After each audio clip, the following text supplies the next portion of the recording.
We're just waiting for a few late arrivals. How's the sound check? Good? 1, 2, 3. I have to pick it up. Okay, this is all new to me.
Sorry. Okay, how's that better? Thank you. So, at this time, at all our meetings, we always have the Pledge of Allegiance. Peter Garland will be leading us in that.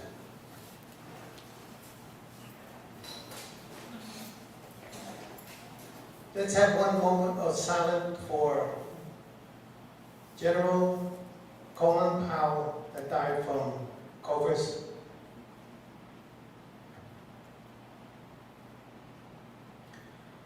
Thank you for coming. All people of this grateful nation, please put your hand over your heart. All veterans, head salute, and say the Pledge of Allegiance with me. I pledge allegiance to the flag of the United States of America and to the republic for which it stands, one nation, under God, indivisible, with liberty and justice for all. Thank you.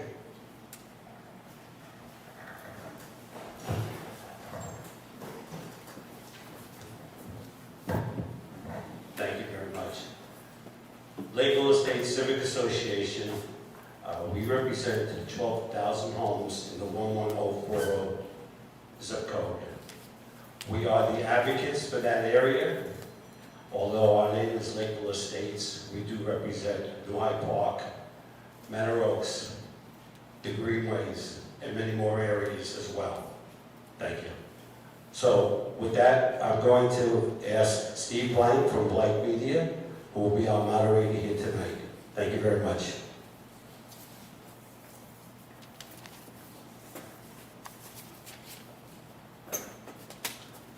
Good evening. Thank you, Bill. We're going to start the evening with a presentation by Ryan Cronin, who is running on the Democratic line for Nassau County Comptroller. So, Ryan, if you want to join us up here. Thank you, Stephen. It's nice to see you in person. I've only seen Steve over Zoom. Is this where you want me? Yeah, wherever comfortable. So you've got 5 minutes, Ryan, to tell us about yourself and why you're running and why you're the candidate that people should vote for. Thank you so much for having me. I really appreciate it. I'm actually going to start my talk tonight by talking about somebody else.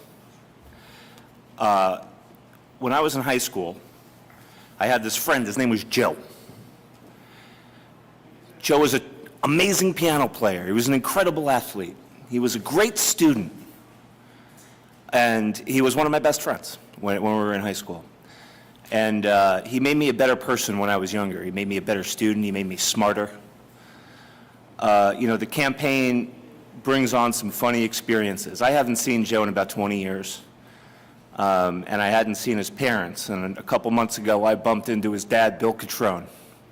And I was thrilled to see him, and I'm thrilled to be here with you tonight, Bill. I haven't seen Bill in 20 years until this year, until this campaign. I'm glad it brought us back together. He's a great guy and a great dad, and I'm happy you have me here tonight, Bill. I had some remarks planned, and they changed about 10 minutes ago.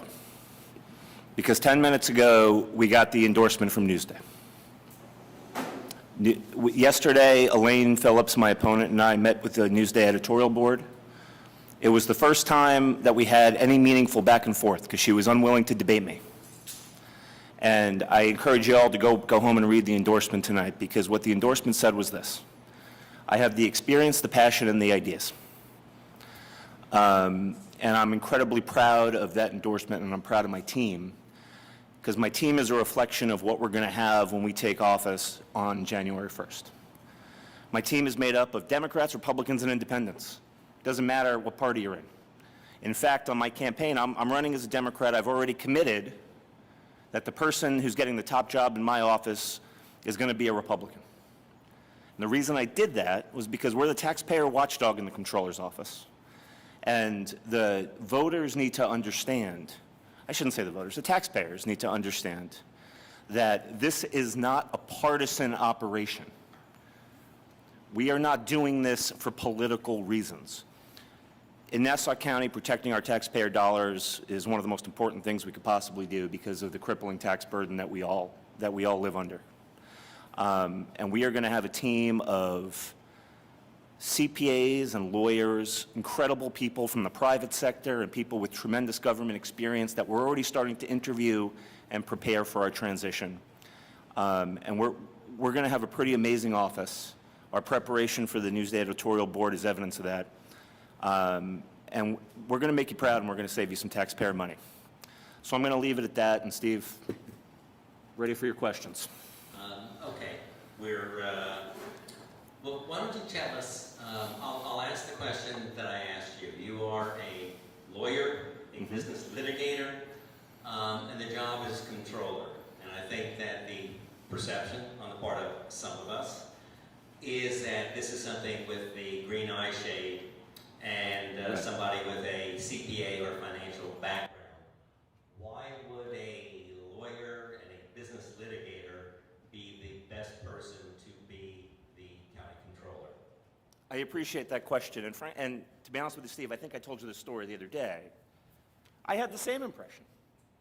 You know, when I got a call this past February, and, you know, I ran for office a while ago. Since I did that, we've made a family. I've become a partner at my law firm, and my wife and I said, you know, we're probably never going to run for office again. This is not something we're interested in doing. I got a call in Feb, and then, you know, COVID happened, and you're sort of, you know, your view of the world changes, and you want to do something good. I got a call in February. They asked me to run for comptroller. I said no. They're like, what do you mean no? I was like, well, first, you know, my wife and I, we said we would probably never do this again. But also, you know, it sounds like a job for an accountant, the guy with the green shade on his head. And they said, well, you know what, we hope we can convince you to reconsider running for office again, but we're going to tell you right now you're wrong about what the role of the comptroller is in Nassau County. You know, when we talk about pension funds and investments, that's all done in Albany by Tom DiNapoli. The county comptroller has no oversight over any of the money that's invested, any of the public money that's invested. What the comptroller does is they go find fraud. They go find where contractors with the county have breached their contracts, where the county is wasting money or the contractors are wasting the county's money. This is what I've done my entire career as a business litigator. I've represented victims of the largest financial fraud in the history of the planet, about 30 victims of Bernie Madoff's financial fraud about 10 years ago.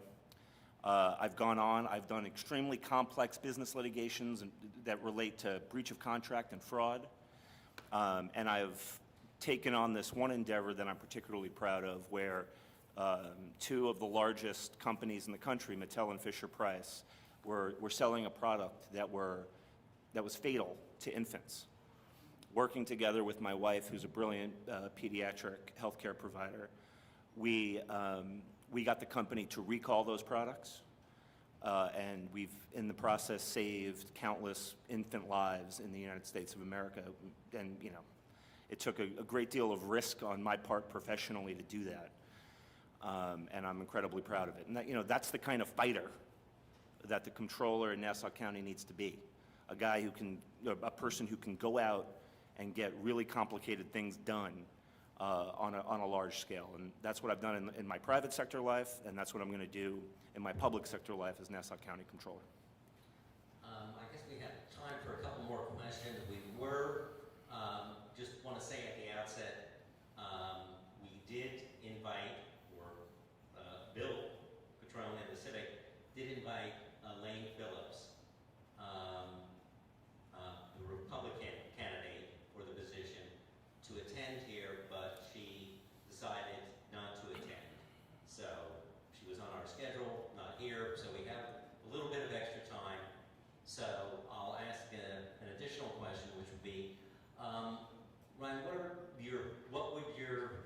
are your priorities if you are elected? I would point to three things primarily. Number one, you know, over the next 4 years, which is the term of the comptroller, we're coming into a period of significant uncertainty when it comes to the economy in general, but really the county's finances. Because while the county's finances are in very good shape now, and Laura Curran's done a great job repairing the county's finances over the course of the past 4 years, there's a lot of uncertainty in terms of sales tax, where the property tax revenues are going to land, and we're going to need, you know, we're going to need to be ready for any of those challenges, which is why I've prioritized making sure that we're bringing in really sophisticated CPAs and others from the private sector into our administration, so that we're ready to handle these issues. The other two issues are a bit nerdier, so if I'm putting you to sleep, just raise your hand and I'll stop talking. But, you know, one of the things is right now the county has an incredibly antiquated financial system, to the point where they can't comply with generally accepted accounting principles, and when they're preparing their certified financial statements, which have to be reviewed by an outside auditor, they literally have to go into this old system, create all these overlapping spreadsheets, and manually create our financial statements. That's really risky because you can make a lot of mistakes. But what's also risky is that in about a 4 to 5 year period, the generally accepted accounting principles are going to change in a way where we will no longer be able to comply with them under our current financial system in the county. So we have to modernize it. We have to modernize it right now, and it's a project that's going to take us 3 to 5 years. So that's going to be a real focus, and it's critical to the long-term health of the county's finances. And the last thing is, you know, Nassau County also needs to modernize its contracting process. You know, you and I, we go home, we pay our bills, right? And what would happen if we didn't? Or what would happen if we didn't pay our bills on time? Or what would happen if we didn't pay our bills for sometimes a year or two? In the worst cases, 3 or 4. Our credit rating would go down, and everything would become more expensive in our lives. It would be more expensive to raise money, and our lives become a lot more difficult. Same thing happens to the county. If we don't pay our bills on time, I've talked to a lot of our vendors. When our vendors are making proposals to the county, they bake in to their proposal understanding that they're going to have to wait a year or 2 or even more to get paid. So they're charging us more. In the county, we literally have people called messengers who take paper from one department to another as the contract and the payments are being approved because our system isn't fully electronic. Right now, they started about a year and a half ago. The system's only about 40 to 50% electronic at this point. That's got to move faster, and the system and the people reviewing the claims have to move a lot faster because it's embarrassing how we pay our bills, and that's got to change. Okay, I guess we have time for maybe one more question. And I'll let you finish off by giving your reasons why.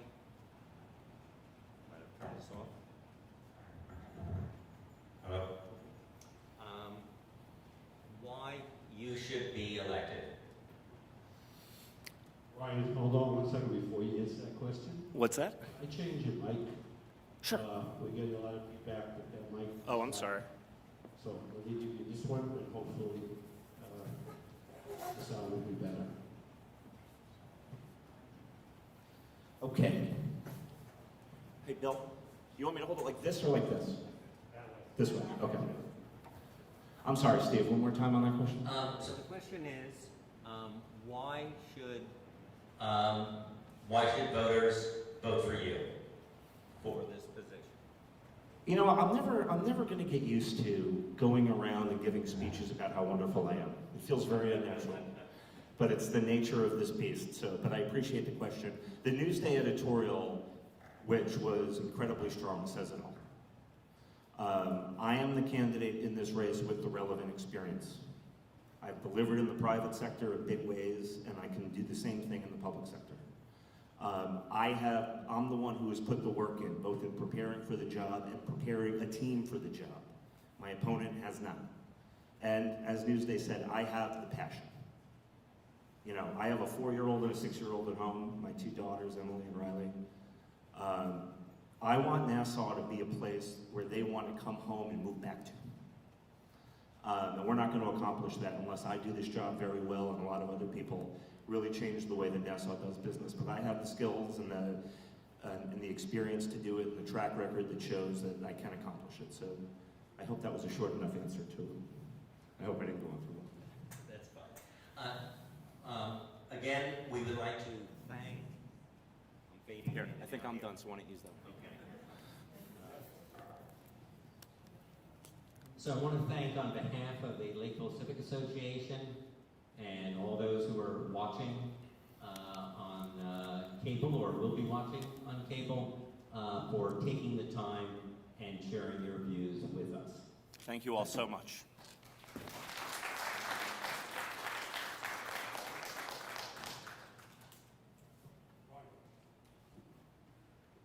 Thanks, everybody. Appreciate it. I think we need to charge it.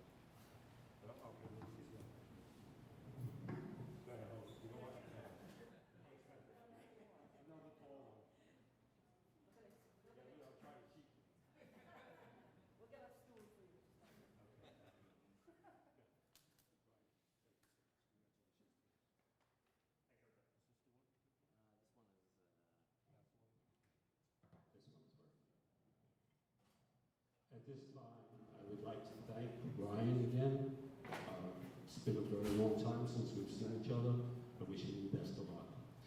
Tonight, we are very honored to have our county executive, Laura Curran, with us. We had hoped that Bruce Blakeman Her opponent would be here, but unfortunately, he had to cancel at the last minute. So I want to thank the county executive for being here tonight to represent Nassau County and to give the people of this area the answers to the questions that our civic members are asking and members of our Facebook page. So if there's any questions here that might not sound that appropriate, that's because they came from the membership and not so much from what you read in the newspaper all the time. Thank you. Thank you very much, Bill. Thank you. Okay, I want to also welcome our county executive. We're in a different format than we had anticipated a couple hours ago, but the show must go on. And Show must go on. And we have Go our on county it will. executive here to answer the questions that were posed by the members of the Civic Association. So let's get started. I think all of us do know Laura Curran, elected 4 years ago, running for re-election against Bruce Blakeman, Town of Hempstead Supervisor. So let's start right in with our first question. Yep. With increasing home values, property taxes, and commuting expenses, how will you try and ensure that our parents and children will be able to continue living in their community? Well, first of all, I want to make sure everyone can hear me. All right, we're good. Thank you very much for having me, Bill and the Civic. Thank you so much for doing this. Always nice to see you as well. Thank you. And thanks you all for coming out tonight. I just want to point out I have my mother here, Catherine. Say hello, Mom. She's going to help me get a few votes. I'm taking her around the county these last couple of weeks. Okay, so the question was about property taxes, and so where to start? We know in Nassau County we have had a real history of fiscal mismanagement.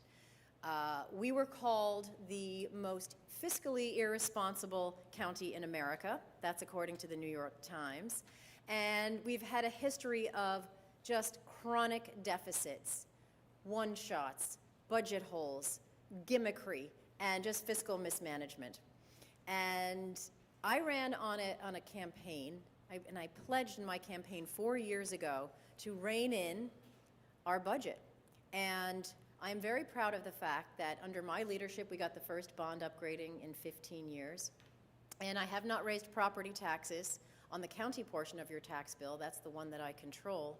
And we're in a position now, because we've turned those chronic deficits into consecutive surpluses, we're actually in a position now where we can responsibly provide a tax cut, total savings of $150 million over the next 4 years. And I stress the word responsibly, that we can do it in a way that doesn't set us up to fall off the fiscal cliff again, but that keeps us sound into the future. So I'm very proud of this accomplishment. It doesn't come easy. If it were easy, I think it would have been done a long time ago. But we are, in a position where I'm not afraid of making the tough decisions. I'm not afraid of making those tough choices when they're the right thing to do. And I think being a leader means making those tough decisions that are, in the end, better for the taxpayers, better for the residents, more responsible to the taxpayers. The county is responsible for paying taxes for any grievances that are decided on behalf of the taxpayer. We were advised that the school district keeps the money and the county pays out. I guess this is known as the county guarantee. Correct, the infamous county guarantee. Infamous.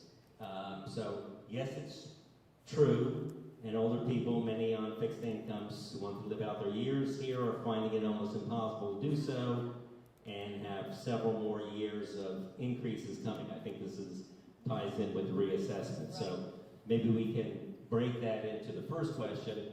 Is that really true that Nassau County, how is it that Nassau County, the county itself, if taxes are challenged, most of which are collected for the school districts, 2/3 of which, but the county ends up paying for anything that is successfully grieved. So this is the infamous county guarantee. Just for a little background, Nassau County is only one of 2 counties of all in New York State where it's the county that actually does the assessment. The rest of them, it's the towns, it's the villages that do it. So we're blessed with that. The county guarantee works like this. You grieve your assessment. You get a return. You don't have to pay, you get some money back for it. You're successful in your grievance. The county is responsible for paying all of it back. So the county collects about, of every property tax dollar, the county collects about 15 cents for our budget. Your school district collects anywhere between 65 and 80 cents on that dollar. You also have town tax and special district tax. Now, the county is responsible to pay the whole Megillah back to you. So the money that's gone to the school district, that the school district has spent, we're responsible to paying it back. That is one of the reasons why Nassau County in the past has been plunged into debt, because we've got to borrow, we've had to in the past, borrow that money to pay that whole thing back. It's a terrible system, in my opinion. It's something in my second term that I am going to look at very, very carefully, because it's been very difficult for the county. But it's just the way it is. We've had to deal with it. So that's the first part of your question. Very, very popular with school districts. The school districts love it because they get the lion's share. And I'm a former school board member. I'm a public school parent. I love of that big pie that's your property tax bill. They get that. If we have to pay you back, if you win a grievance, we've got to pay back the whole thing. Does that make sense? No. I have some yeses and I have some nos. Does that make sense? What, Well, it doesn't make sense, but that's the way it is. But I mean, does my logic make sense? Do you hear me? Okay, good. I just wanted to make sure that I was understood. No, it doesn't make any kind of sense, but this is a smart crowd. Some people have a hard time understanding this, so you guys get it. So this is seems to be a question that relates to school budgets by state law, limited to increases of 2% tax increase per year. This year's school tax notices are coming in some cases, as much as a 30% increase. So the question is, how did that happen?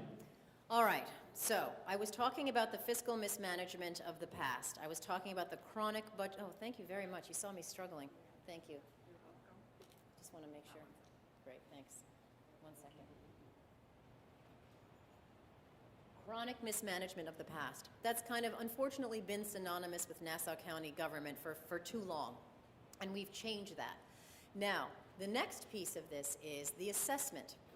Everyone knows in Nassau County there has been an assessment mess for a very, very long time. And when I was running for office, I ran promising to finally fix this mess, to finally take on the reassessment, which the guys before me didn't want to do because it's politically difficult and it's logistically difficult. But as I said, it's one of the functions of our county's government, and I take this responsibility very, very seriously. I'm not afraid to do the difficult thing if it is the right thing. And when I took office, 2 things. Number 1, our assessments were way out of whack. They really bore no resemblance to reality. They were so wildly inaccurate. Number 2, the assessment department in county government was empty. It was shut down. There may as well have been tumbleweeds going down the hallway. You could hear echo, hello, hello. There was nobody there. They had just let everyone go. The work wasn't done. There was old IT software. And so I had to re-engage the workings of the government. We had to rehire, restaff, update the software, and do the reassessment, which was not easy. And I will say, yes, there were bumps in the road. However, at the end of the whole exercise, Newsday did an independent investigation and said, you cannot get closer to accurate than this.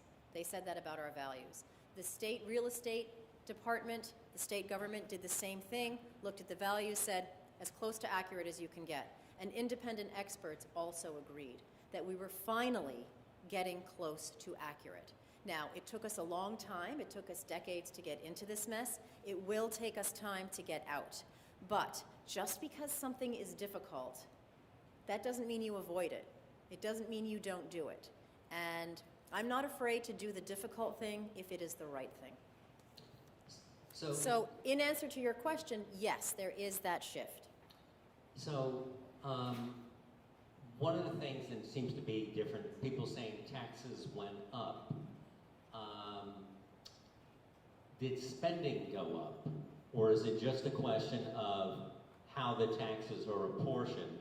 Because in some cases they're going up, in other cases they're going down. Because before reassessment, some people were underpaying taxes and some were overpaying. So how much did the budget in Nassau County go up, or the amount of spending in Nassau County in the past year? So our collection of the property tax levy for county taxes has remained flat. I have not gotten one extra dime for my budget in property taxes since I took office. And now we're in a position to actually reduce taxes, that $150 million over the next 4 years. So it's been neutral, net neutral for us in terms of what revenue we get. However, now, since we've been fiscally responsible, we're now in a position to actually cut taxes. So we have not gotten any extra money at all from this. Okay. I have to be very clear, though. I cannot speak for your school districts and your school levies. They set their levies. You get a chance to vote on it every year. And I hope that you are able to exercise that democratic right. Okay. The GOP has criticized the mailer that was sent, what they said was too close to the November 2nd election date. The mailer was informing residents about early voting at Nassau County locations.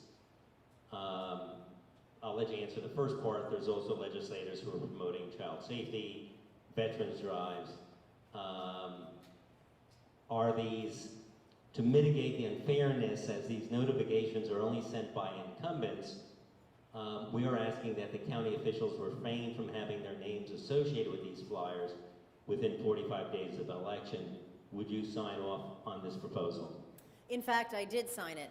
It just was passed by the legislature, and I signed it last week. Okay. You ask for something, you get it.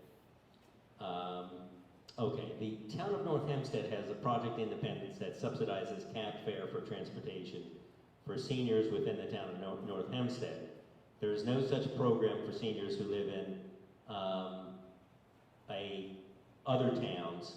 Is there a way for Nassau County's aging department to secure discounts for seniors to travel to different towns for doctor's appointments? So that is a great question. I really do like the Project Independence that North Hempstead does. They do a fantastic job. We have a wonderful office for the aging that Nassau County runs. It's the Nassau County Office for the Aging. And through COVID, we really stepped up. Obviously, we couldn't have the seniors come in for programs. They couldn't come in to our partner agencies. But we wanted to make sure that they got what they needed. So we ramped up our Meals on Wheels. We have a wonderful veteran services agency that has a food mart and make sure that since people necessarily couldn't come in, and I know Eric can speak to this, he's a wonderful volunteer and does everything imaginable for our veterans. Not only so people couldn't necessarily come into the food pantry, the veterans food pantry, so we made sure that we did deliveries. Our wonderful volunteers were getting those deliveries out to people. The Veteran Services Agency also has an army of volunteers that will take veterans to appointments, whether they have to go to Northport, the city, whatever kinds of appointments they need to get to. And we're in a position now, as I said, our budget's in good shape, so we're using our federal COVID recovery money that we received, and we can give extra now to our senior programs that we partner with. Those are the ones giving them some more money so they can get their seniors where they need to go. Steve, I could interject for 1 second? Yes. The question that we just asked was from a member who lives in Yulee, and their doctors are here in New Hyde Park. So they had to Uber, pay $28, I'm not sure if it was one way or round trip. So the point that the person that was asking the question was, can Nassau County, the Department of Aging, help subsidize those people who live in a different area, different township, to come into, let's say, New Hyde Park, or vice versa, if they had to go out to Plainview? Like Project Independence right now, they subsidize, but that's only in the town of North Hempstead. So if you give me that man's, or is it a man, I'm assuming? I'm not sure. It is. Okay, if I can get that gentleman's information, I can have our Office for the Aging Director give him a call, and we can help him. Thank you. You're welcome. And honestly, if there are any other seniors with similar kinds of issues, please use us as a resource. If we can't do it ourselves, we can coordinate someone else who can. Okay. There is a certain company that you're aware of that places thousands of illegal stickers around Nassau County advertising their business. This is a blight on our neighborhood, and it allows other companies to do the same. This is graffiti, and we don't understand why this company is not being apprehended or fined, as their telephone number is listed on the signs. How do we get someone from the county to address this problem? So I just learned that, I've seen the signs, but I've just learned that today this is a burning issue in the community. So they're on utility poles, and if I understand it correctly, the utilities are responsible for those poles, right? Correct? So what would be helpful for me to get from you is what poles these are on. What utility should we be going after on this? They are on all types of poles. All types of poles, so it's, County, Parkway, you name it. right. Wherever they do it, they do it. Street sign, So yeah. we've sent Street it over- signs? Yeah. Yeah. We've sent it over to the police department numerous times. They were actually going to investigate it a couple of years ago, and then something else came up, and that was the end of that. All right, I'll revisit that. I'll speak with our police about this issue. I mean, honestly, if we see graffiti, unfortunately, we had a terrible incident. This was in the beginning of 2020. I remember it was right before COVID hit, where swastikas were painted up in Garvey's Point, not Garvey's Point, it was the Wellwind Preserve, where the Holocaust Museum is. And the cops went after it, they found the culprits, they were held accountable. I mean, we have zero tolerance for any hate crime in Nassau County. This clearly is not a hate crime, but let me see what we can do. Let me revisit it. If you say you've spoken to them, I will revisit it and see what it is that we can do. All right, thank you.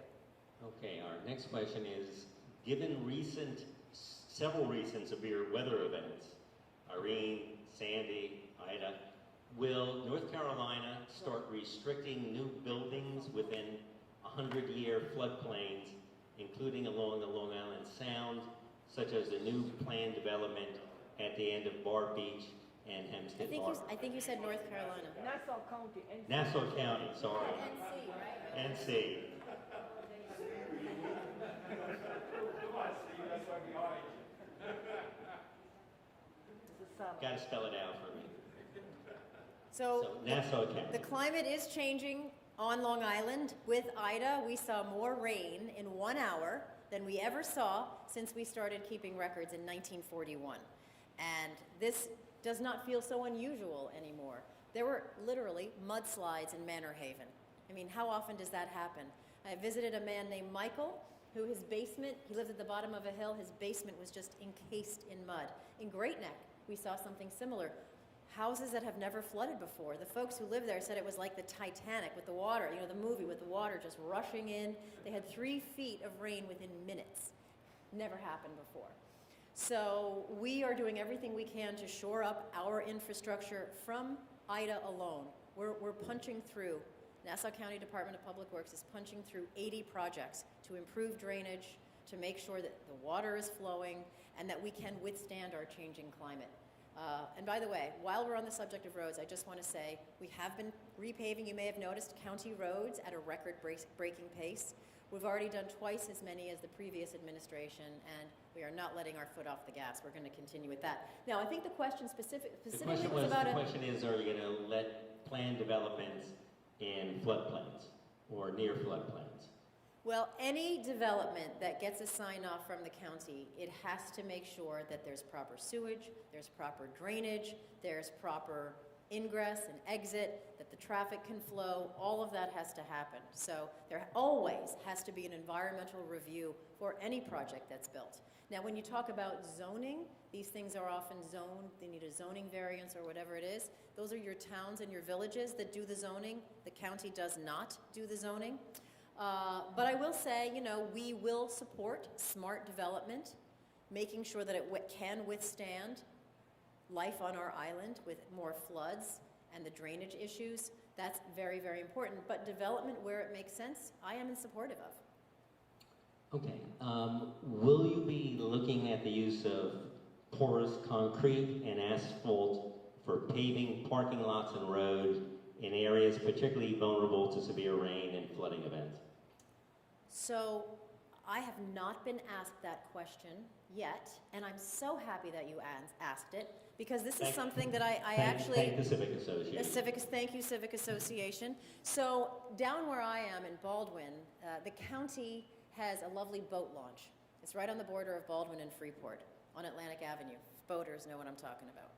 So when that was redone a few years ago, the parking lot was done with this special porous concrete where the water can just go right through. It's more asphalt, it's not concrete, it's porous asphalt, where the water can go right through, filter down, and go back into the aquifer. So it's good for water protection, and it's also good because it prevents flooding. If it's just this flat surface where it can't get, where it doesn't pour down into the ground, the water can flood, causing terrible floods, and there were a lot of floods in that area down on the South Shore. So this is a great technology, and they're using a lot of it in Europe right now.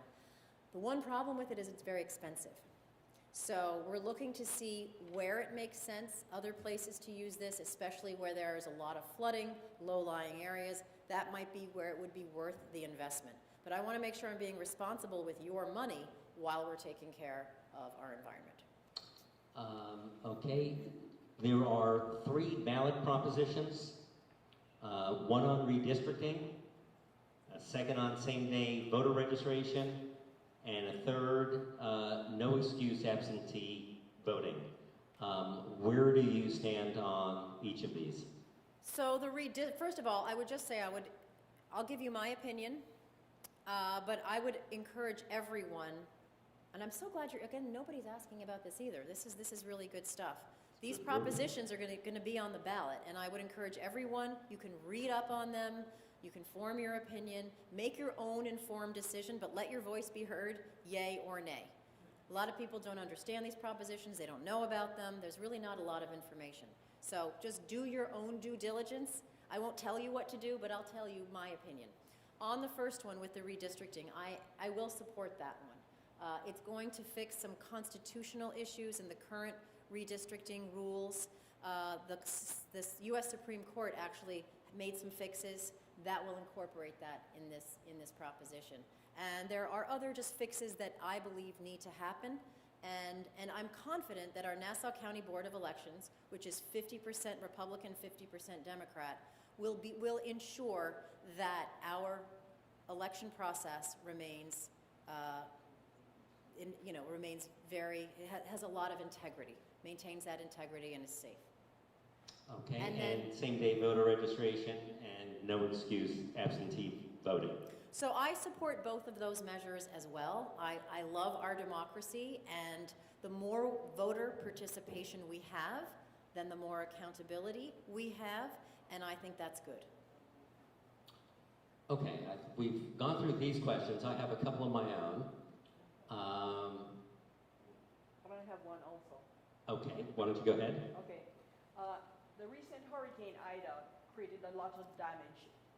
Caused Herrick's Pond to overflow. Yes. And it caused a lot of damage around the area. You know, where Temple Tikva is and right on Hillside Avenue, there was extreme flooding. Do you know of any plans to mitigate that problem for around Herrick's Pond area? Absolutely. That's one of the many projects that we're looking at. In fact, there's several projects associated just with Herrick's Pond alone. I drove by there the next day and I saw you couldn't even drive past. Yes. So we are absolutely looking at that, looking at the drainage, and looking at ways that somehow sometimes Mother Nature can be helpful. We have a lot of these collection and drainage ponds, and some of them have been dammed up. They're not allowed to flow like they should. So we're allowing some more flow to happen, and we're also shoring up the area around. So we are at work on that. Thank you. Okay, let me return to redistricting because the new legislature that is elected will be determining or working on the new district lines for legislative districts in Nassau County. In 2010, or it's actually 2014, the Republicans with a 10-9 advantage redistrict in a way that they got a 12-7 advantage. And you had district lines running from Plainview to Roslyn or from Roslyn to Floral Park. So the difference here is if the Republicans win this time and you win, you then have a decision on whether to veto what the legislature votes for. What is the basis? What will you look for in a redistricting this time around? So sometimes when you look at congressional districts or legislative districts, they don't have a cohesive look to them. They meander. Where I live in Baldwin, we are represented by 3 different county legislators. Freeport is represented by 3 different county legislators. Oceanside, Rockville Center. Roslyn actually has 4 different, Roslyn alone has 4 different county legislatures. I think what makes sense is not drawing them along political lines, but drawing them along community lines. Cohesive communities that make sense. And that, again, will give more accountability to the voters, because you, in your community, will vote as one for whomever it is. You won't be split up and mixed in with a bunch of other communities. So I would look for something that is as nonpartisan as possible and that just looks logical, that just makes sense. Will you veto anything that comes to your desk that doesn't fit that description? It's too soon to say. Who knows who's going to be there? Will it be me? Will it be the legislature? We don't know. I don't know what they're going to come up with, so I just feel it would be premature to say because there are so many hypotheticals. What about Nassau County is now 42% minority, according to the most recent census, but there's only 2 legislators representing about 11% of the legislature that are minorities. Would there be an expectation for that? And Democrats now, registered Democrats, greatly outnumber Republicans. Should that be taken into account in drawing districts? Well, we are absolutely becoming more diverse. We've seen our Asian community grow 50% over the past 10 years alone. And I actually started the very first Office of Asian American Affairs to make sure that we are reaching this very big, growing, and very diverse community, making sure that we're getting life-saving information out to folks in the Asian community in Mandarin or Urdu or Bangla or Punjabi or whatever it may be.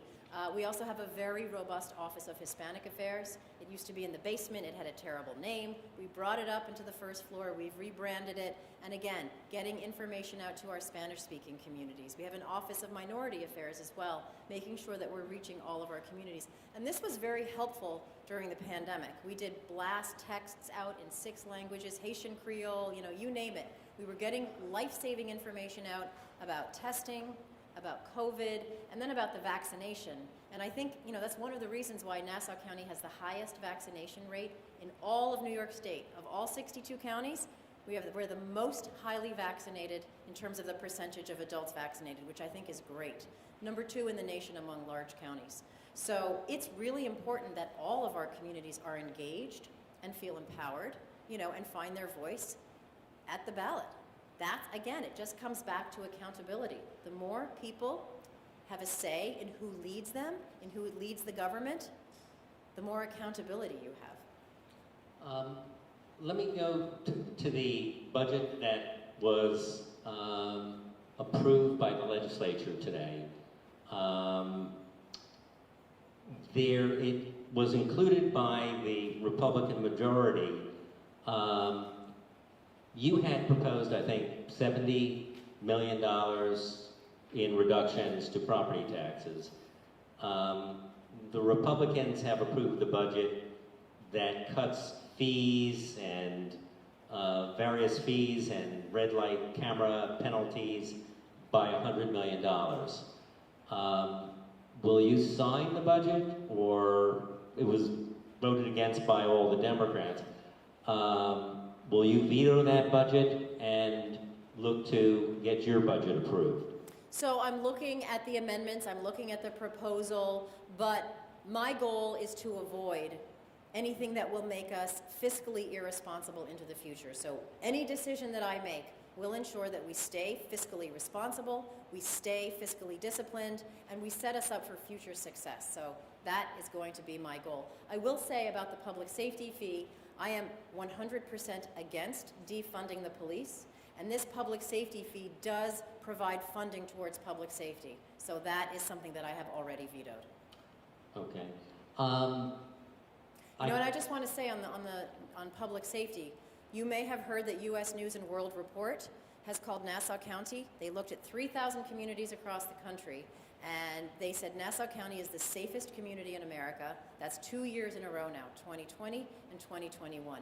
So just to be very clear, I am not defunding the police. In fact, I am adding investment in intelligence-led, community-based policing. I fulfilled my campaign promise to reopen 2 police precincts that my predecessor had closed, the 6th and the 8th, and got the police academy built when everyone said we couldn't do it. Been going on for decades. We finally got it built, we got it done, and we're doing a ribbon cutting this week. And we're also making sure that we're investing in community police, because I really do believe one of the reasons we're so safe is because we have communities that value public safety. So we're building those bridges with our communities. We're never done, but we have added problem-oriented police officers that deal with those small problems before they become big problems. We've added more community affairs. In fact, we've tripled the amount of community affairs police officers to be on the ground and to deal with those smaller problems before they blossom. And I just have to give a public service announcement. Please lock your doors, your car doors. Car thefts have gone down over the past year, but the biggest temptation is an unlocked door. People can get in there, they can steal it, they can take your stuff. This is an avoidable crime, and I feel like no matter how much I say this, how much the police commissioner says it, people still leave their car doors unlocked. Steve, can I interject for 1 second? Sure. In the last month, we've had a rash of catalytic converters being stolen from cars throughout Nassau County. A couple of people wanted to know if we could, or the county could run a program where they could, on the catalytic converters, they could put VIN numbers or something, so that we could register them. If they are stolen, the people who are buying them from those people will now know that they're traceable and they're going to be useless. Because right now, one of those catalytic converters are thousands of dollars. And within 5 minutes overnight, a little blowtorch or whatever, they have both cars and they're gone. That's an interesting idea, and there's a rush on catalytic converters because there's a shortage.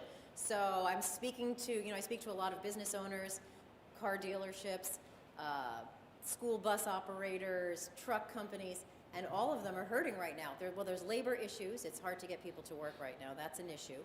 And the other issue is these catalytic converters, there's a shortage of them. Supply chain issues really in every sector.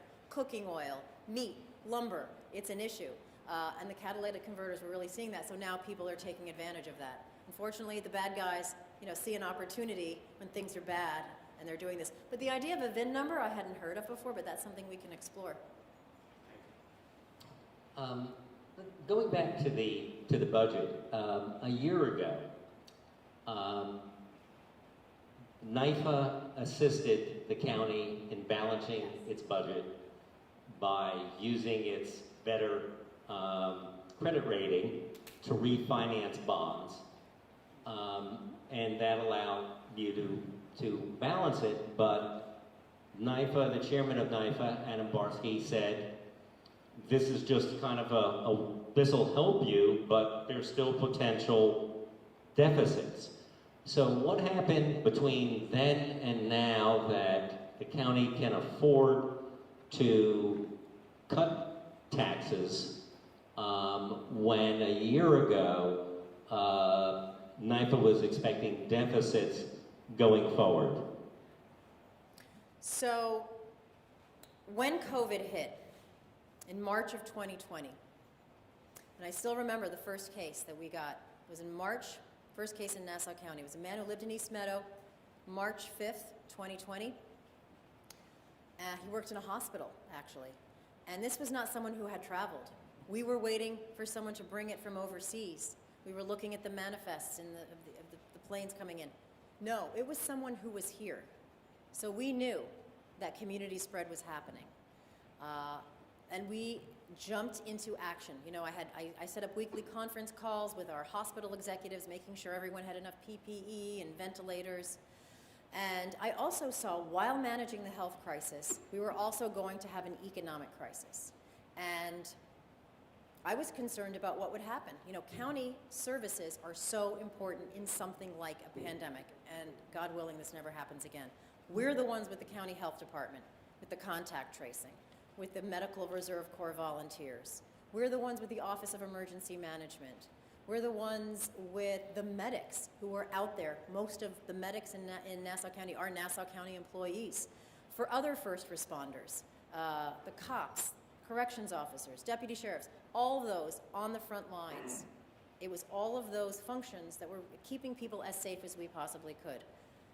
And I wanted to make sure that we had the resources to continue to provide these services. So I identified the possibility of refinancing our debt, as you point out, through NYFA, that has a very good rate. And it sounds like it's an easy thing, like just you to refinance your home. No, we had to get the legislature, move them towards it. We had to convince NYFA. We had to convince Albany. It was a heavy lift. But I did not want to be in a position where we could not provide those services. So we got that done. And that is a net savings to our taxpayers of $350 million over 2 years. So that's good. And the recovery was better than we had expected. I have a bit of a business mind, so I really did a very conservative budget. I didn't know when sales tax was going to come back. I didn't know how long this was going to go on. Nobody did. We didn't even know who the president was going to be. There were so many unknowns at that time. So we were able to get this done. The recovery is strong, and now we're in a position where we're in very good shape financially in Nassau County. So I want to be clear about something. We ended 2019, the year before COVID, with a surplus. So we had already tamed the beast of fiscal irresponsibility. We ended 2020 with a surplus. So it's that double 1-2 punch of fiscal responsibility, being fiscally conservative, and seeing this opportunity to refinance our debt, seizing that opportunity to refinance our debt, which has gotten us into good shape. And you know, under my leadership, we were able to make that happen. So why Nassau County has been under state supervision for 20 years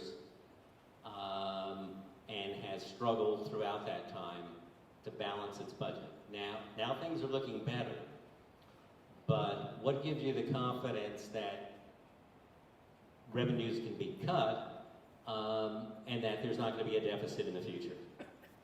I am confident because I will continue that fiscal discipline. I will continue to look for those opportunities and seize those opportunities. And I am also confident that we will be able to get out of the control period of NYFA in the coming months. Because frankly, I think we've proven that we're grown-ups, that we can handle our budget, and that we don't need this watchdog that we were saddled with 20 years ago, this babysitter that is frankly embarrassing. I think we're too good for that. So 20 years ago, Nassau County was just on the brink of the fiscal cliff. 20 years ago, we were one step above junk bond status. So the state swooped in and said, Nassau County, you can't control yourselves. You don't know what you're doing. You need a babysitter. You need a watchdog. I think we have proven that we do not need that anymore. Okay. Let me ask you if you have the time. We were allotted, so you're getting Bruce Blakeman's time as well as your own. So Let me just say I am very grateful for the opportunity. I came before this Civic 4 years ago. My opponent did show up then, and it was a good conversation. I'm grateful for the opportunity to speak with you and to give you the update of what's happening and to hear your questions. We have an election in 14 days, and you have a choice to make. I encourage everyone, whatever your choice is, please go and vote. Let your voice be heard. And I think it's important to hear from your candidates so that you can make an informed decision. Let me ask you another couple of questions. Excuse me for a second. Sure. Okay, the supervisor has to go somewhere else, Okay. so she has a previous County executive. county executive. Okay, I'm sorry, okay. county executive. So at this point, I want to thank her for being here tonight. Thank you. I want to thank you for all that you have done for our Civic Association. Absolutely. The Well, police department in this area is phenomenal, and again, we thank you for that opportunity. and I want to thank the Civic for being such a great partner. Bill reaches out to me whenever there's an issue, whenever there's a problem. I appreciate that because you hold me accountable and you help me do my job better, which is to serve you. So I'm grateful. Thank you. Please give yourselves a round of applause. Thank you.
however you pronounce it, we'll go with.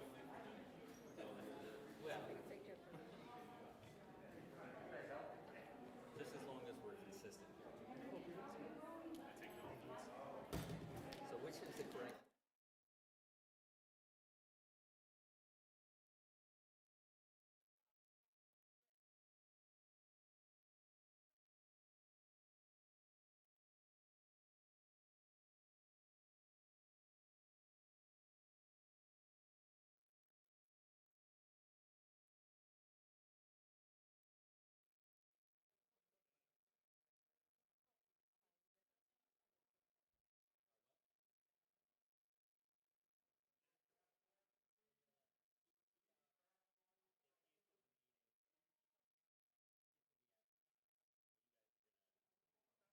Have the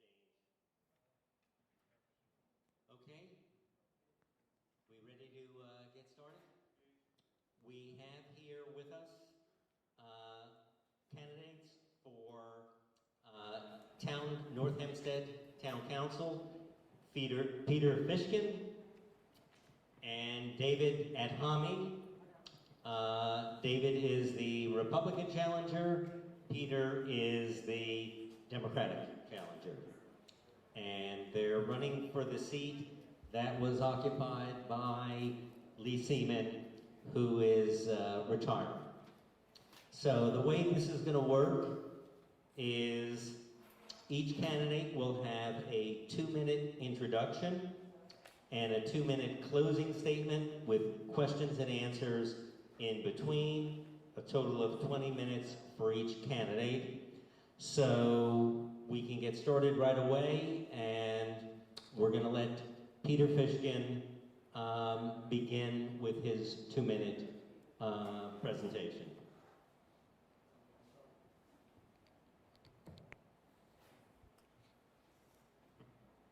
Thank you so much to the Lakeville Civic Association for hosting this event tonight. Thank you, Steve, for moderating this forum.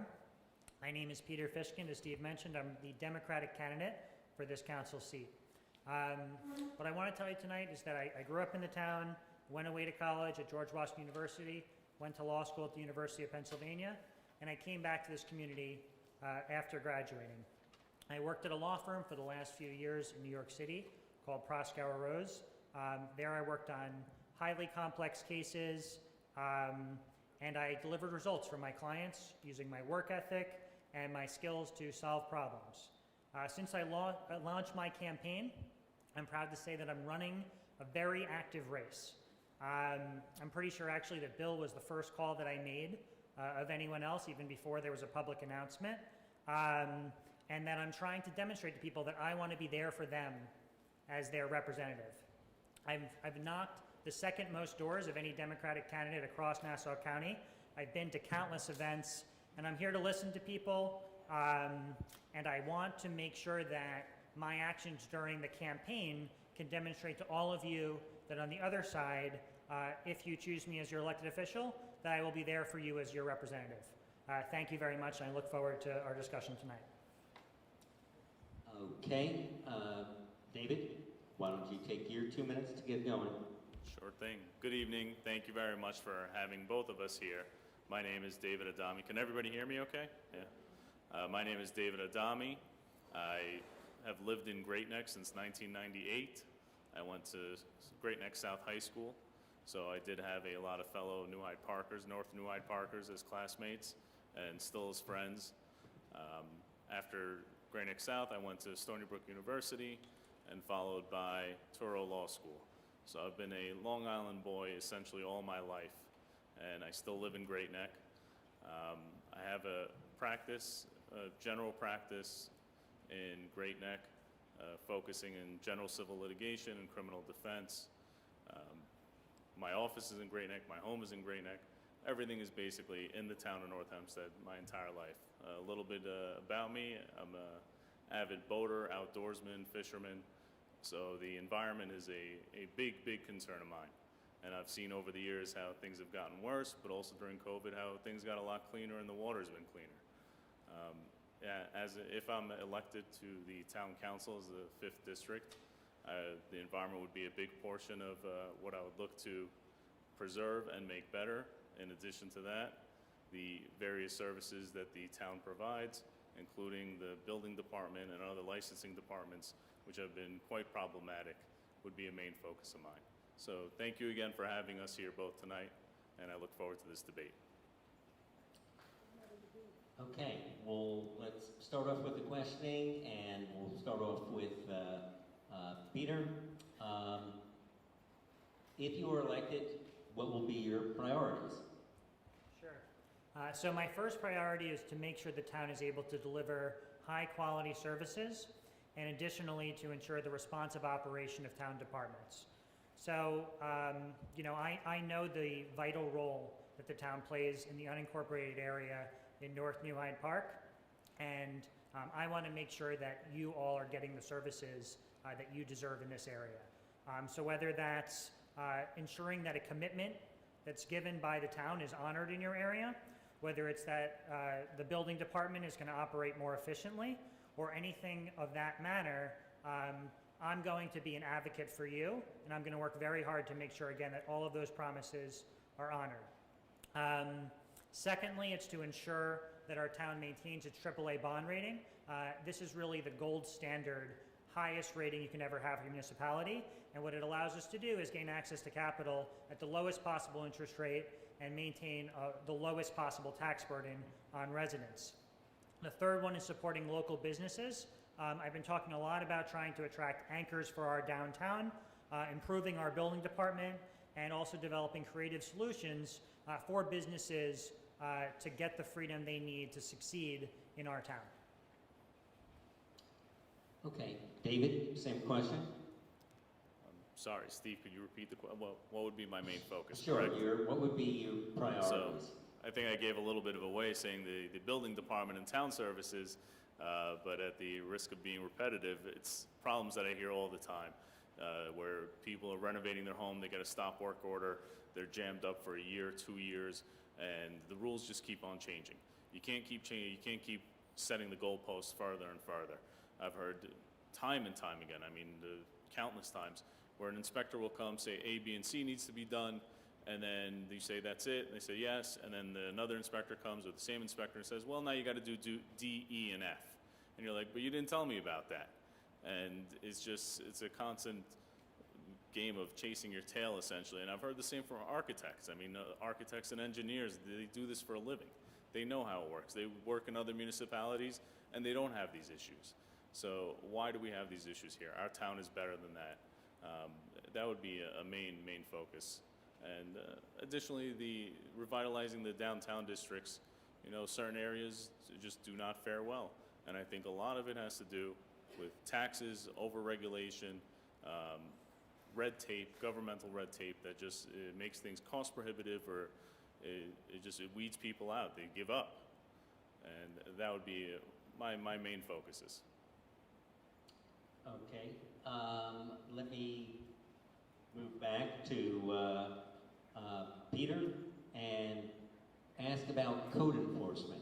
The code enforcement folks have the discretion to not issue a violation notice or to extend the amount of time a business or homeowner has even when they are a constant violator.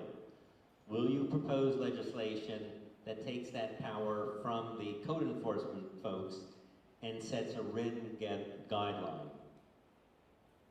Yes, so I'm proud to say that I'm a lawyer by trade, and that means, like David, I'm a stickler for rules. So what that means, if someone's a continual violator, I fully believe that they have to be held accountable for those mistakes.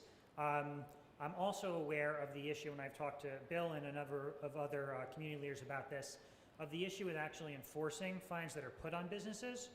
Something that I'm interested in is trying to develop a process through the town where the town can develop its own court to actually see that these fines that are levied on continual violators can actually be enforced rather than going through the current process that can be rather lengthy through district court. Of course, certain situations do require extenuating circumstances. Outreach is always the first step. You don't want to come down and slap someone down from the start. But there are clearly issues with businesses, especially lessees that have been continual violators, and are getting away with it. So I want to give you my word that that's going to be an enormous priority of mine if I'm elected. Okay, David, same question. Code enforcement has discretion to not issue a violation notice or extend the amount of time a business or homeowner has, even when they're a constant violator. Will you propose legislation that takes that power from code enforcement and sets a written guideline? I don't know if I'd necessarily take away the discretion of code enforcement. It's important to have people and inspectors, code enforcement, that do have some sort of autonomy. And ultimately the goal here is compliance and safety. If that's the ultimate goal, give them a warning. But yes, if they are a persistent violator, if they just scoff at their scofflaws and they scoff in the face of inspectors, it can't be allowed to go on. So I would propose an compliance initially without severe penalties or with low penalties, especially if it's an inherited problem. These things have to be seen case by case. And I actually do handle these matters in district court. And I've had issues where somebody buys a property and there was abandoned cars, and now the town is giving the new owner the violations of these abandoned cars that were there. And with no time to cure, nothing of that sort. They don't give a heads up. And in situations like that, it's not right. I think an inspector does need some discretion where warnings should be justified, especially if there's a new property owner or they were unaware of it. But on the other hand, if they've been aware of it and they've been made aware of it 2-3 times, how many second chances be taken away from the code enforcement agent, and more severe penalties should be put in place. Okay, David, let me start you off with the next question, which is, New York City issues summonses to the storekeeper for not maintaining a clean sidewalk and 6 inches into the street. In the town of North Hempstead, the town has to find the owner of the property, which many times is an LLC registered at a state. Will you introduce legislation to change that policy and issue summonses like the city of New York does? I'd be careful to say, let's do what New York City's doing, because Nassau County does not want to be the 6th borough. And neither does the town of North Hempstead. The town can find out who LLCs are. I represent buildings in the city who are under LLCs and some out of state, and the city can find out who the appropriate party is. There's registered agents. There's places, people that are registered as registered agents. They have to have a service of process address. So there are ways to find them. And once again, if compliance is an issue, we do want clean towns, obviously clean streets, but not at the price of overregulation. I mean, New York City, I handle these summonses as well.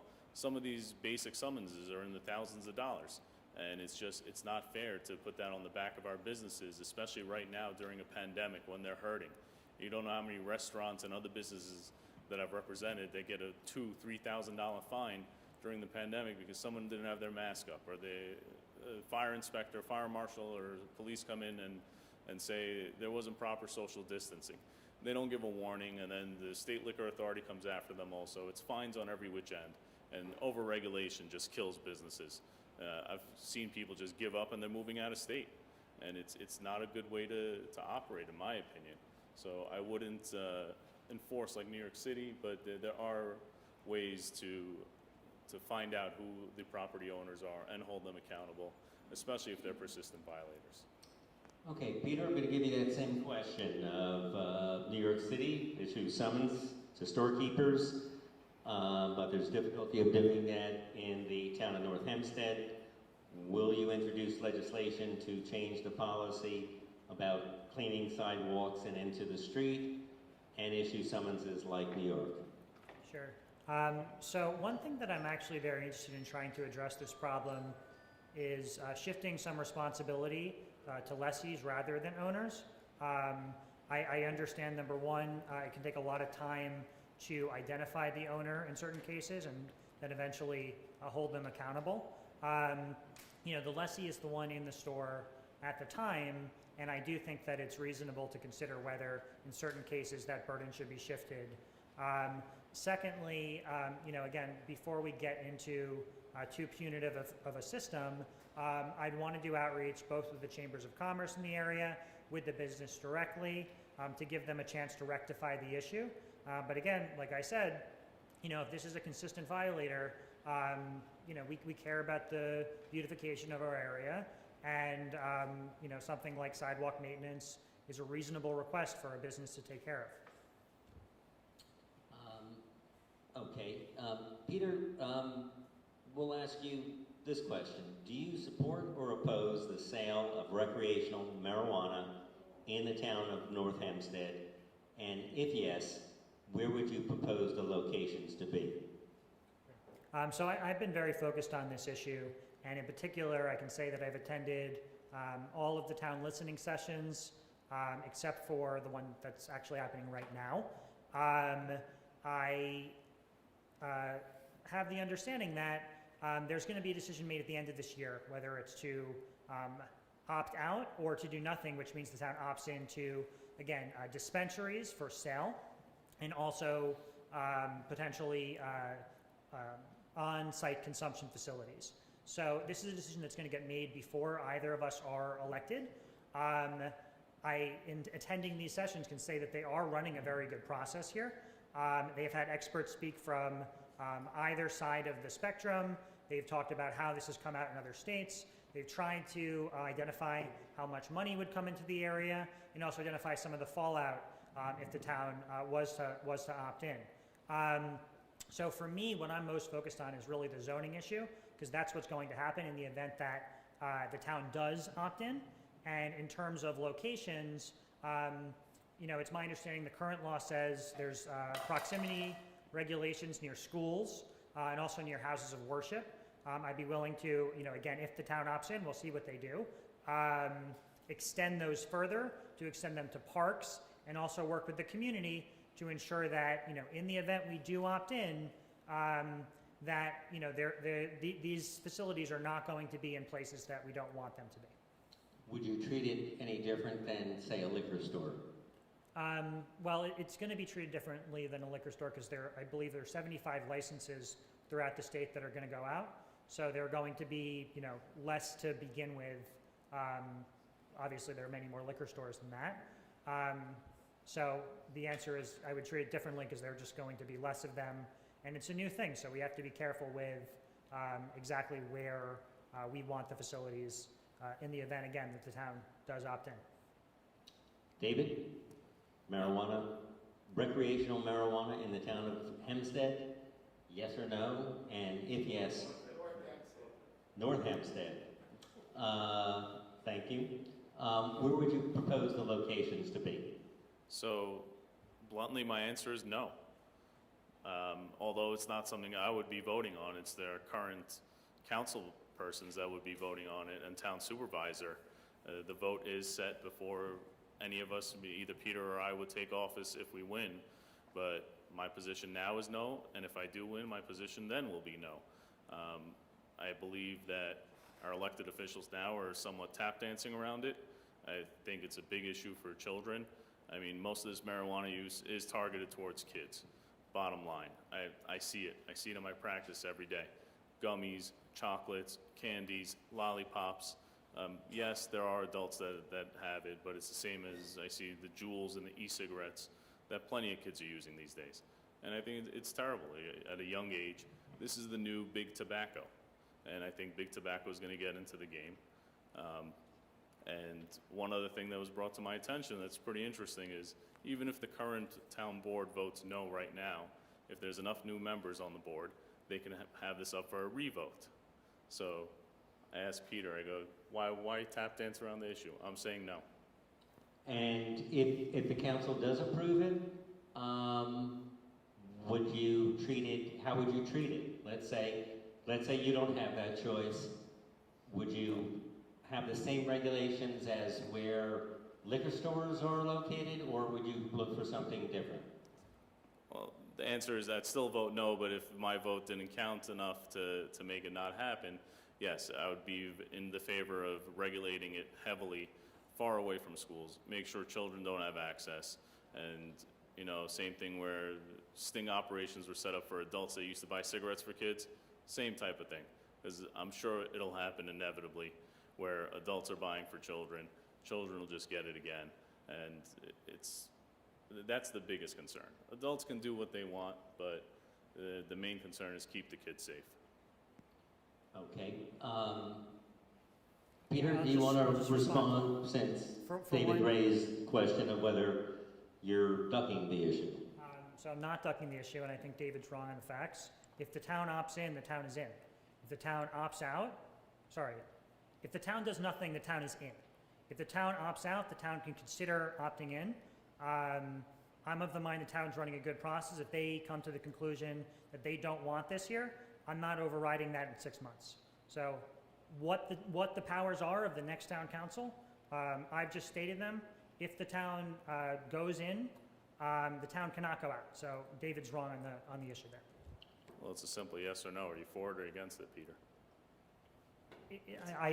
My position is that we don't have an opportunity to vote on this. So I'm still learning about the issue. I'm going to all of these meetings. I haven't seen you at any of the meetings. So I'm. We want to just keep it. Okay. Okay. Okay, David, let's move to when calling the town's 311 number to report an issue, you receive a confirmation reference number, and the request will be forwarded to the appropriate department. However, there is no follow-up to the resident unless you call back to check on the reported issue. You don't know if it was resolved, if elected. How would you improve the use of 311? Well, that's a very good question, and thank you, Steve.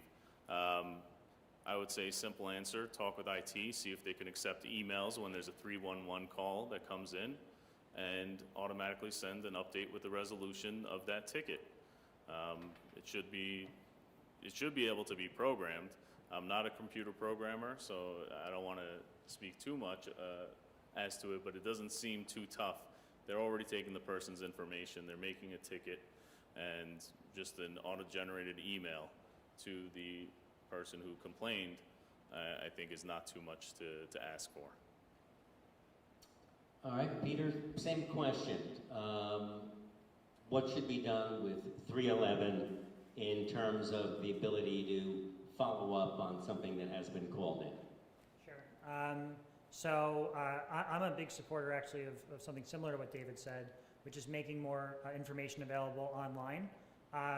I can actually give an example. I met with Don Panetta, 5 months ago now or so, about an issue outside his house. There's a portion of the sidewalk which is raised because there's a tree root that's running under the sidewalk, and it took him a very long time to get this resolved, and he just wasn't getting clear answers on where in the priority status of the town were they going to get to his request. They eventually did, but the fact that someone has to wait sort of in the lurch, they have to call back, and they don't know what the process report is on something, I view as something that we can significantly improve on, and I do see online resources as a great way to do that. Okay. Peter, the New Hyde Park community does not have its own independent senior center or community center to offer indoor recreation such as basketball, pickleball, table tennis, badminton, and other activities. With a growing senior population that relies on clubs and nonprofit organizations to provide them with social interaction, and most of these groups are run by volunteers. Would you work with the local and federal government to provide an indoor recreation facility? Yes, so this is something that I would be very happy to support. The town parks in our area are very well utilized by our residents. I've played table tennis right there a couple of times with some friends over the last few months. And the opportunity to develop a facility, whether it be with grant funding from the state, from the federal government, it would be an enormous boon for this area, and it would be something that I would definitely seek out. I would try to leverage relationships I have with those officials and try to support it in this area. David, same question. Would you support a community center that would offer recreational activities? Absolutely. I think senior centers are great. We do have a senior center in Great Neck. My grandmother does go there and her friends. It's to keep the seniors active, and especially during this pandemic, which has been exceedingly difficult, I think is very important. And they should have a senior center where they can get together, especially now that we're getting into the colder months. It's getting darker sooner. Outdoor space isn't as usable. It would make a big impact in their lives, and I would be all for it, and I would do whatever within my power, if elected, to help support senior center both in North New Hyde Park and other areas of the district. Hempstead Project Independence to subsidize camp fares for transportation for seniors, not only within the town of North Hempstead, but to other townships in Nassau County. If fiscally possible and responsible, absolutely.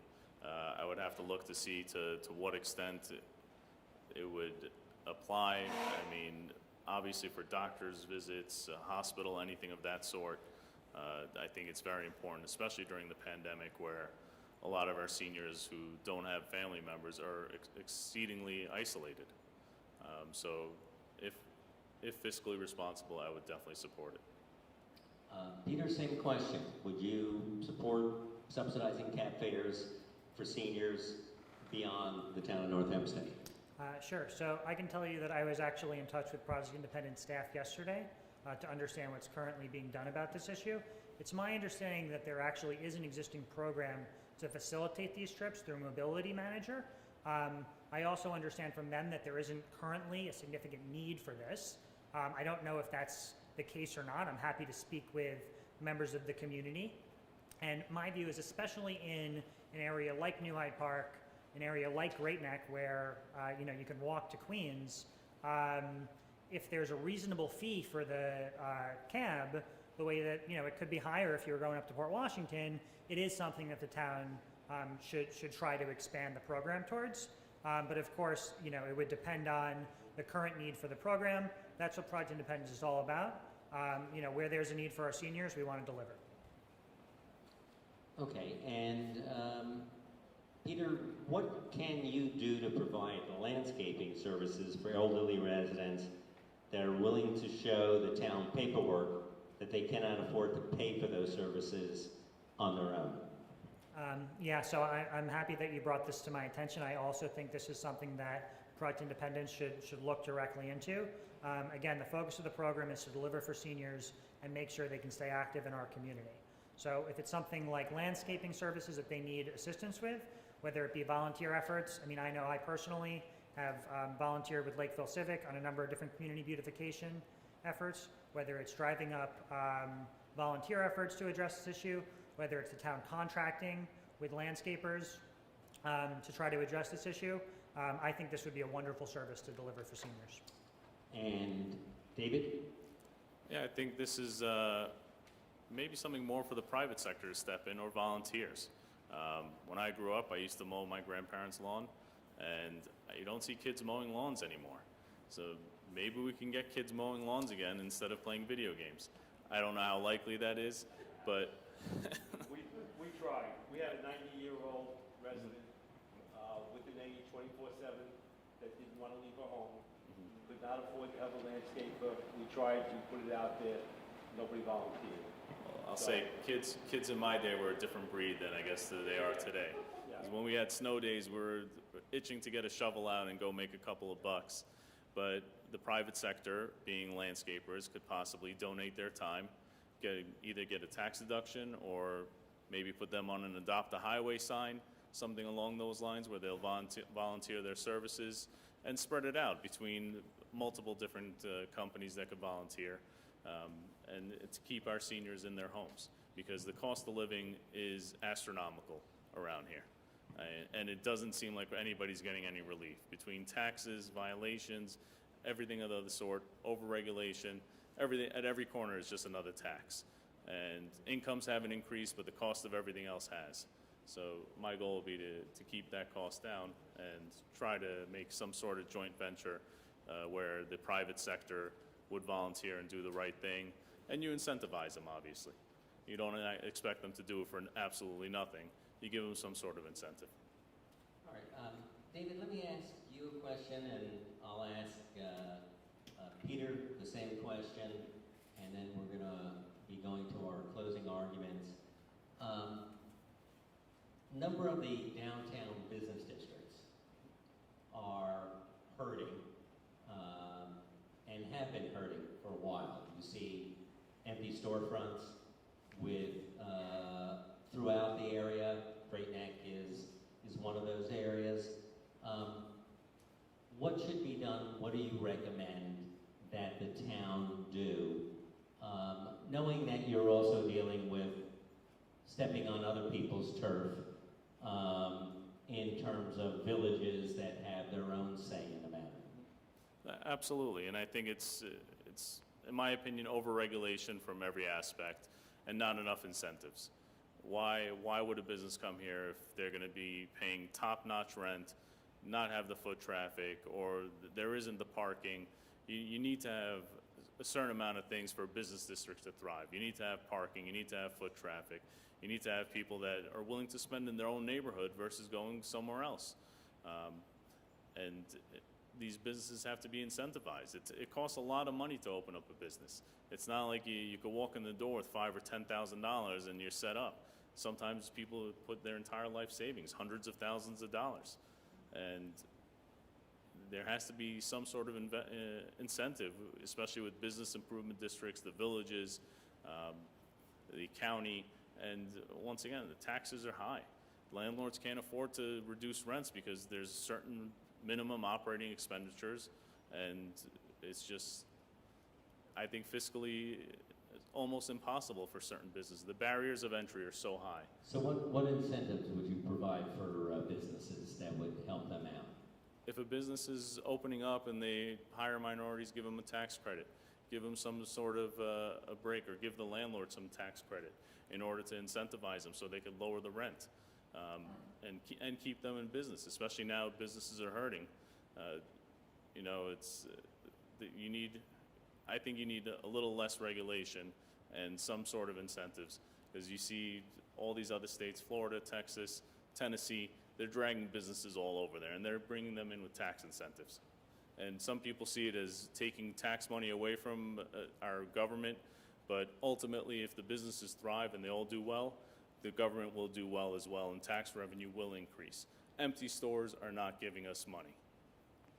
Okay, and Peter, same question. What can we do to help businesses in the downtown business districts? Yeah. So one thing I've been talking about a lot is trying to attract anchors to our area. A number of other communities have, for example, performing arts centers. So in Port Washington, they have the Landmark Theater. In Westbury, they also have a performing arts center. People go to these places. They go out to dinner after or before, they get a drink. They create the kind of foot traffic we need really throughout the district for our local businesses to thrive. So that's the first thing that I really am focused on, is try to attract those anchors to our community. Second thing, and both of us have been talking about this throughout the campaign, as well as both of the supervisor candidates, is trying to improve the building department. I hear all the time from, whether it's a small business owner, whether it's a large developer, that they have enormous issues coming into the town of North Hempstead. In my view, acting proactively, providing businesses of all sorts with the tools they need to know how to navigate the building department, and that may even include an online resource, again, where they can look through the whole town, they can see pending permits on properties. This is the kind of thing that I think would make our town much more attractive for people to come in and then thrive within the town. And then the final thing is operating with creative solutions. So, for example, in Manhasset, in Great Neck Plaza, they had outdoor dining events throughout the summer. There wasn't an open table available at any of these things. I mean, people, as long as they could go outside, they were really looking for it. And when business is supported by government to do those kinds of things, there's a lot of good to be had. And I would want to support those kinds of solutions. Okay, let's go to our closing statements. We started this where, Peter, you had the first shot to start, so David's going to have the closing remarks, so we're going to let you give your two minutes to discuss your closing remarks. Sure. So again, thank you very much to the Lakeville Civic. Thank you to Steve for being here tonight. What I want to leave all of you with is that I'm going to be an accessible and available representative for you. Whether you're a Republican, whether you're a Democrat, a lot of that does not come into town politics. It really comes into who can you call to rely on to address an issue in the community? Who can you call to rely on to advocate for you before a department and to address a lack of services in a particular area? I've been working very hard during my campaign to talk to voters and to make it clear to people that I'm going to be there for them in every sense of the word. I want to make sure that, again, we can hold the line on taxes by maintaining our AAA bond rating, that we can support local businesses, and that we can continue to deliver the sorts of high-quality services that we have under the town. Lastly, again, in my work throughout the campaign, I'm very proud to say that I've been getting a wide spectrum of support, whether that's from the Nassau County PBA, whether that's from Supervisor Judy Bosworth, whether that's from 1199 SEIU, the AFL-CIO affiliate across Long Island for labor unions, business leaders, and again, like I said, Judy Bosworth, Lee Seaman, some of our most respected elected officials. Again, you know, I hope that you trust me with your support this fall, and I'm going to deliver for you on the other end. Okay, thank you. And now David Adhami in his closing remarks. Yes. And thank you very much to the Civic Association for having us both here. I was here 4 years ago when I ran for county legislator, and it's good to be back. And I appreciate Bill reaching out to me again. I'm a local boy. What can I say? I grew up in Great Neck most of my life. My adolescence and adult life, I'm still here. I got married. I got a kid. We're in Great Neck, and I'm very familiar with North New Hyde Park and the surrounding areas, being that I went to Great Neck South. I am accessible. My home is here. My office is in Great Neck, and it would be my pleasure to serve as your council person. And if anybody would like, I always give my cell phone out, and I authorize Bill to give it out to anybody if they have any issues. And I'm sure if elected, I'll hear from Bill on the regular. We'll be texting and calling, and I look forward to it. And hold me accountable. I'm for holding government accountable. I've sued government, I've sued municipalities to hold them accountable when I see them do wrongs, when I see them violate people's constitutional rights, or if I see discrepancies or anything that doesn't seem 100% kosher. So I've done it before, I'll do it again. If I gotta sue, I'll do it. And same thing, I'll ruffle some feathers if I have to, because I believe in doing the right thing. And that's my ultimate statement. Thank you very much, and get out there November 2nd and vote. Okay, let's thank both of these candidates, Peter Fishkind, David Adhami, candidates for town council.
we have legislator Ellen Birnbaum with us.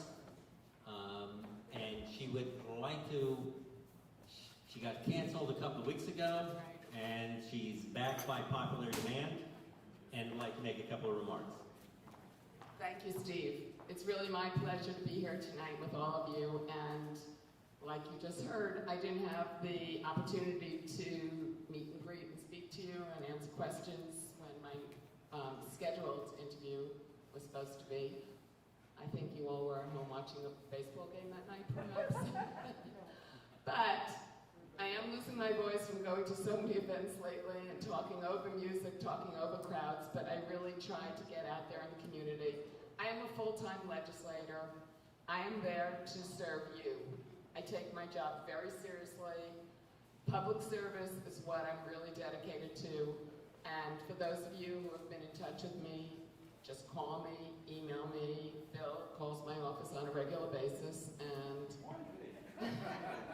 you're the representative. And I have to say that out of all the civic associations in District 10, you are by far the most active and dedicated and have the best membership and do wonderful events. So I think you all deserve a round of applause for having us, the candidates, here, and for doing what you do to make your community better. And if there's anything I could ever help you with, you know, you could reach out to me. I've been instrumental in organizing meetings, whether it's with the state, if necessary, to take care of a problem on Hillside Avenue or Union Turnpike. If it's, I was an intermunicipal director of coordination at the town, so I know how to work with different groups. I like to bridge people. I like to get problems solved. Nothing's too big. We could tackle it together. And I am so proud to be your legislator. Thank you. Ellen Birnbaum, thank you very much. County legislator running on the Democratic line. And I think that concludes our evening. Bill, would you like to finish off? I want to thank Steve Blank. I want to thank Blank Media, the local newspapers. They get it right. We really appreciate having a local representative that covers the stories that are important to the different communities that his papers serve. So I want to thank Steve for a wonderful job. I want to thank those who were here tonight, people that were watching us on television and on Facebook. Hopefully that it went a lot better than the first time. So I thank you very much. Good night.